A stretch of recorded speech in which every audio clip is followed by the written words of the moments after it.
We've been together for 10 years, married for 4. She was / is the love of my life, and the thought of living life without her is unbearable. Yesterday morning I woke up, noticed her sitting on the patio crying, so I obviously went to go console her and figure out what was wrong. While fighting back tears, she manages to tell me that she's a lesbian and she's so sorry. She isn't attracted to me anymore, but she also doesn't want to leave me. I've always known she was into women as well, but it was never an issue for me. We've had quite a few threesomes with different women over the years and they've all been amazing. I've even been fine with her exploring that side of herself with other women without me. I just wanted her to be happy and fulfilled. The entire day was spent either crying or talking about our now uncertain future. All the plans we had made about buying a home, travel, getting dogs and cats, retirement, went up in smoke. We had a fantastic sex life up until just a few days ago. We would have sex at least a few times a week and we rarely failed to get each other off.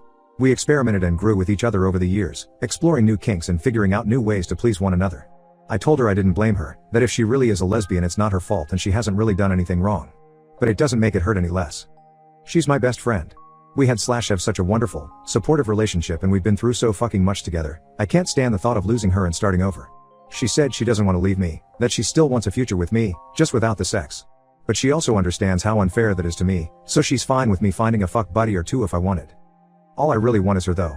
I'm so insanely attracted to her and I make sure to tell her so every day. She's the sexiest woman in the world to me, but finding out that attraction is one-sided has obviously shattered my heart and crippled my self-esteem. I don't know what to do. I'm certain most of the comments I get will be along the lines of move on or the classic lawyer up, start hitting the gym, but I don't know if I'm strong enough to do that. I'm praying she's going to wake up and realize she made a mistake, that she's just overwhelmed and confused. Deep down I know that's not how this works, but the wounds are still so fresh I'm grasping at any little straws of hope I can find. We don't have any kids, all our pets have passed away, but we did just move into a new house last week so we may be stuck together until next March at least. I just want my wife back. Update. 1 year later. Hola, Reddit. Long time no talk. I figured it was about time to update y'all on the roller coaster that has been the last year of my life. Allow me to start with a few apologies. Sorry for the jumbled mess that was my original post. I was a mess at that time, and apologies to everyone that reached out that I didn't get back to. There were a lot of you and it became too much to continue replying with the same answers over and over. I appreciate every one of you that reached out with kind words and those that shared their similar experiences. 1 year ago today, I woke up and got out of bed blissfully unaware of the fact that my life was about to completely crumble around me. That morning I found my wife on our back patio, clearly in distress. So obviously I put on my best husband hat and went to figure out what the issue was. I assumed it was something work related, but I was very wrong. While fighting back tears, she manages to tell me that she's a lesbian and she's so very sorry. I'll never forget the feeling of the world closing in on me as the most intense fear, panic, confusion and grief began to set in. Initially she said she wasn't going to leave me, that we could do couples therapy and figure out a path forward together. Of course I agreed. 3 days after receiving that news, I was informed by my mother that my stepdad was diagnosed with stage 4 lung cancer. 3 days after that, I was told by my father that my stepmom was also diagnosed with skin cancer. Thankfully my stepmom had surgery and is cancer-free. But my stepdad wasn't as fortunate. He passed away last November. He was a wonderful, funny, kind, successful and impressive man and I miss him a lot. Having all of these things hit me within a week caused me to completely spiral out of control. I refrained from going to work, I couldn't eat. I couldn't sleep. I merely existed. I became one with my couch and distracted myself with hockey podcasts and weed. My wife did her best to be there for me, but she was obviously going through her own turmoil and she retreated into her own world, physically and emotionally. For a bit of backstory, she had spent her life with crippling anxiety, and the mere thought of a tough conversation was enough to cause her to break down crying.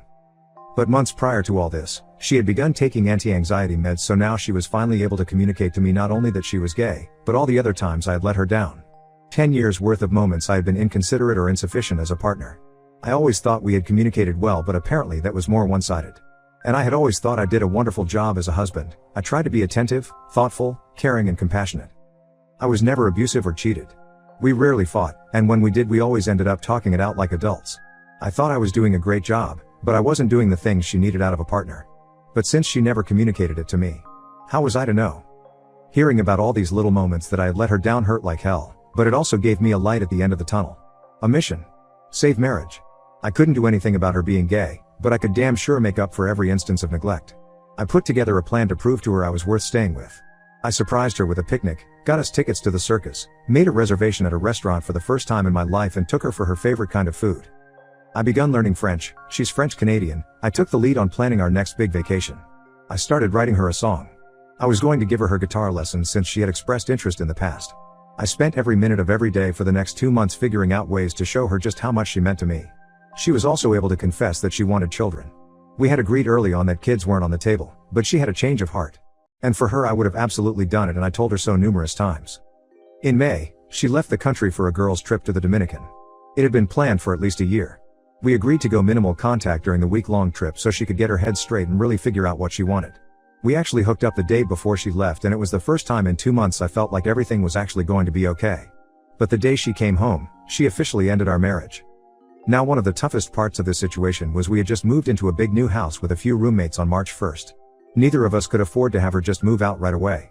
It would have screwed ourselves and our roomies over financially.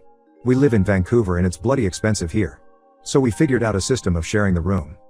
There were even times where we would still share the bed, but it eventually became too painful. So I renovated the large shed in our backyard with a futon, air conditioning and a TV, and basically lived in it all summer.